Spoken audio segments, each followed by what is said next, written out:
அஸ்ஸலாமு அலைக்கும். Welcome to Fahim Fahd vlogs. இன்றைக்கி நம்ம வ்ளாகில் வந்து என்ன பார்க்குறோம் அப்படின்னா, மைசூர் போயிட்டுருக்குற அந்த ரோடு தான் பார்க்குறோம். நாங்கள் வந்து ஏர்லி மார்னிங் கிளம்புனால இந்த கிளைமேட்டில் அப்படியே போனோம். ரொம்ப சில்லாக சூப்பராக இருந்துச்சு. ஃபுல்லாக இந்த மூங்கில் காடுகள் தான் நிறைய இருந்தது. எல்லாமே காஞ்சு போய் நல்ல மூங்கில் காடுகள் தான் இருந்துச்சு. இங்கே வந்து இந்த திம்பம் ரோட்டில் வந்து அதிகமாக வட மாநிலத்திலேருந்து வர்ற லாரிகளாம் வந்து தென்பகுதிக்கு வந்து இந்த பருப்பு, சிமெண்ட்டு, இரும்பு அந்த மாதிரி வாகனங்கள்லாம் வந்து தான் ஏற்றிட்டு வர்றதுக்கு தான் இந்த வழியை வந்து அவங்க சூஸ் பண்ணுறாங்க. ஆனால் அந்த லாரிகள்லாம் வந்து அந்த 20 to 27 ஹேர்பின் பெண்ட் இருக்குது. அந்த பெண்டில் வந்து டேர்ன் ஆகும்போது ரொம்ப டஃப்பு தான். நல்லா ஓட்டி தெரிஞ்சவங்களுக்கு பழகினவங்களுக்கு தான் இந்த வே வந்து நல்லாயிருக்கும். நம்ம வந்து இந்த திம்பம் ரோடு போகையிலே இடையிலே வந்து ஃபாரஸ்ட் ஆஃபீஸர்ஸ் வந்து செக் பண்ணுறாங்க. ஏன்னா 4 வீலர்ஸில் சீட் பெல்ட் போட்டிருக்காங்களா, 2 வீலர்ஸ் எல்லாம் வந்து ஹெல்மெட் போட்டிருக்காங்களா அப்படின்னு சொல்லி செக் பண்ணுறாங்க. இடையில வந்து எந்த அனிமல்ஸுமே நம்ம வந்து அட்டாக் பண்ணக்கூடாது அப்படின்னு சொல்லிட்டு அவங்க வார்ன் பண்ணி தான் அனுப்புகிறாங்க. ஏன்னா நம்ம போயிட்டுருக்க ரோடு வந்து என்னென்னா சத்தியமங்கலத்தோட டைகர் ரிசர்வ் பார்க் ரோட்டில் தான் நம்ம போயிட்டுருக்கோம். அதனால் இந்த திம்பம் ஹில்ஸை பற்றி வேறு என்ன பார்க்கலாம் அப்படின்னா, கொடிவேரியிலேருந்து தான் திம்பம் போயிட்டுருக்க ரோடு. வெதர் கண்டிஷன் சூப்பராக இருக்குது பாருங்கள். ரொம்ப நல்லா இருந்துச்சு. நாங்கள் எதுக்காக இந்த திம்பம் ரோடு வந்து சூஸ் பண்ணோம் அப்படின்னு சொல்லி பார்த்தீங்கன்னா, அது வந்து சூப்பரான ஹில் ஸ்டேஷன். அதாவது இந்த நம்ம ஊட்டி, கொடைக்கானல், வால்பாறை மாதிரி இல்லாமல் இது வந்து ரொம்ப செங்குத்தாகவும் ரொம்ப டேஞ்சரஸாகவும் இருக்கிற ரோடு இது. நாங்கள் வந்து அது வழியாக வந்துட்டுருக்கையிலே ஒரு டீ ஸ்டால் வந்துச்சுன்னு சொல்லிட்டு நாங்கள் எல்லாத்தையும் ஒரு டீ குடிச்சிட்டு ஒரு வடையும் சாப்பிட்டுட்டு அப்படியே நாங்கள் அங்கேருந்து கிளம்பிட்டோம். குழந்தைகளுக்கு தேவையானது எல்லாமே அவங்க வந்து பாலு, ஜெம்ஸு, சாக்லேட்டு, ஜூஸ் இதெல்லாமே வாங்கிட்டாங்க. அதெல்லாம் வாங்கிட்டு நாங்கள் அப்படியே கிளம்பிட்டோம்.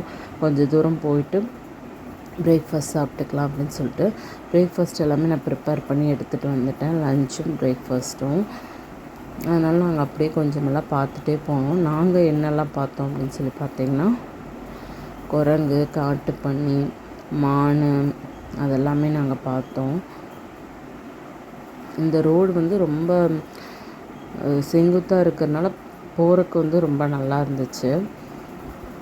ரொம்ப டேஞ்சரஸான ஏரியாவும் கூட. கொடிவேரி டு திம்பம் போகிறதுக்கு வந்து நம்ம பண்ணாரி வழியாக தான் போகணும். பண்ணாரி அப்படின்னாலே எல்லாருக்கும் ஞாபகம் வர்றது என்ன அப்படின்னா இந்த கோவில் தான்.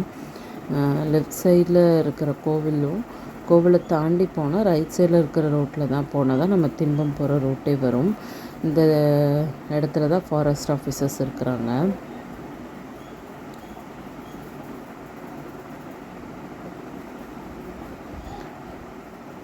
இந்த பியூட்டிஃபுல்லான கிளிப்ஸ் எல்லாம் பார்க்கும்போதே நமக்கு ஒரு எனர்ஜி வைப் தான். இதுக்கிடையில் வந்து நாங்கள் பிரேக்ஃபாஸ்ட் சாப்பிட்டுக்கலாம் அப்படின்னு சொல்லிட்டு இறங்கினோம். நான் வந்து சப்பாத்தி வித் எக் கறி வந்து நான் கொண்டு வந்திருந்தேன். அதெல்லாமே சாப்பிட்டு நாங்கள் அப்படியே கிளம்பிட்டோம். பாருங்கள், நாங்கள் காட்டு பண்ணியெல்லாம் பார்த்துட்டு இருந்தோம். அப்படியே குரங்குகளும் இருந்துச்சு. அதுகளும் எல்லாம் நிறைய ஓடிட்டே இருந்துச்சு. அது எல்லாமே பார்த்துட்டு குரங்கு குட்டி கூட்டிகிட்டே போகிறது நிறையா இருந்துச்சு. அதெல்லாமே அப்படியே பார்த்துட்டு அப்படியே போயிட்டுருந்தோம். யாரெல்லாம் இந்த வழியாக போயிருக்கிறீங்க அப்படின்னு சொல்லி கண்டிப்பாக சொல்லுங்கள். இந்த திம்பம் அதோட ஹைட் வந்து மலை உச்சி பகுதி வந்து கீழே வந்து 1105 மீட்டர் உயரம் இருக்குது. பவானிசாகர் டேம் அந்த சைடில் இருந்துச்சு. அதெல்லாமே பார்த்துட்டு போனோம். கிராமப்புற மக்கள் வந்து நிறைய ஃப்ரெஷ்ஷான வெஜிடபிள்ஸ் எல்லாம் வந்து விற்றுட்டு இருந்தாங்க. அதெல்லாமே அப்படியே பார்த்துட்டு வேணுங்கிறவங்கெல்லாம் வாங்கிட்டு இருந்தாங்க. இதோடு இந்த vlog முடிஞ்சது. இன்னி இதோட கண்டினியூஷன் வரும்.